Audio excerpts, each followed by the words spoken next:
When you experience deep states of meditation, but you're still awake and aware in that state, so you're not asleep, which means you're not in your delta state. You're either in your alpha state or your theta state. Now, when you're in these states, folks, there are so many ways in which you can say that you're accessing an alter reality. But what is actually happening here is whether you are going somewhere else or not, or staying, or even engaging with this particular state, by mere virtue of you constantly dipping into these states, so through deep meditation or even through your Kundalini awakening, you will naturally be going into these states. So you're not going to have to put an effort to go into these states. These are states that will flow anyway. When this happens, you're naturally going to be exuding a certain vibrance about you. 1. 2, there will be a certain wave that brings about, say, certain feelings that you're already experiencing. But you may not be aware of the feelings. So these will be latent feelings that are just there in the offing, but they haven't yet become fully entrenched in the gross reality.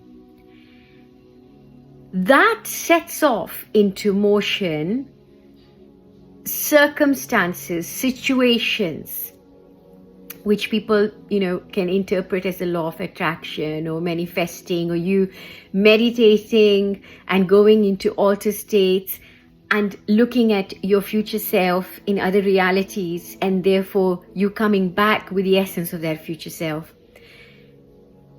So essentially this is what happens, except you're not coming back with an essence of your future self, but because you're burning samskaras and you're burning all that stands in the way as you go into these states, they seem to dissolve all the blockages and they dissolve all the density. So you're already getting into a state that's going to be reflected back in experiencing life situations that are going to keep you in that state, or reflective of what people would perceive as their future reality or a parallel reality, which is more desirous to you than your present. Which is why a lot of you who get through this, and you'll find that the more that you meditate, the more that you get into these states, you'll find that it's very easy for you to think of something and it just happens. Or you'll find that if you've lost something and you just ask, oh, where is this thing? You'll just find it. Now, this phenomena has been interpreted by so many people across the ages and across different cultures in different ways. But essentially, it just boils down to this one thing, is when you turn off your senses outward and you turn in the senses, as you do this and you stay in that state, you naturally come into those states.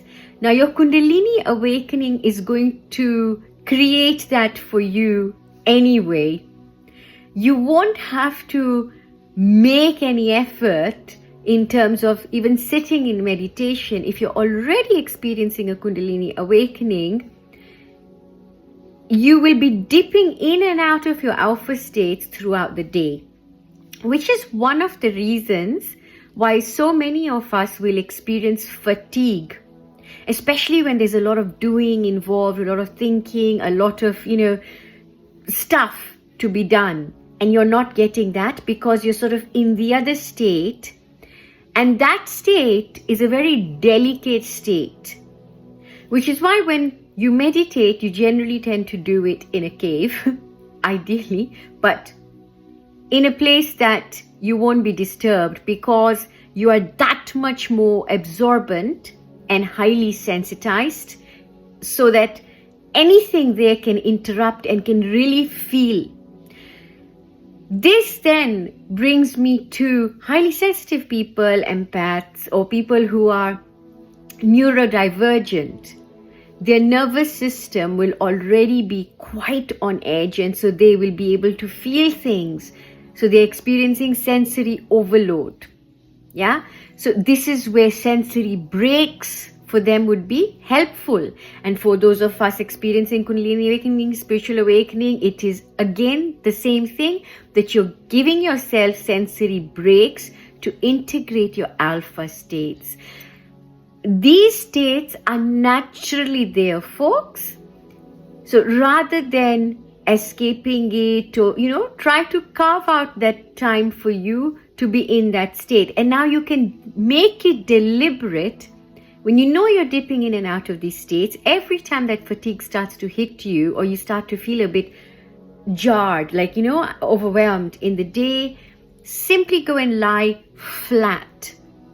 Not sitting, lie flat. And this is particularly for those of you who are experiencing a Kundalini awakening. Please don't sit, but lie flat, so that your spine, preferably on grass or on the floor, but you're just lying flat.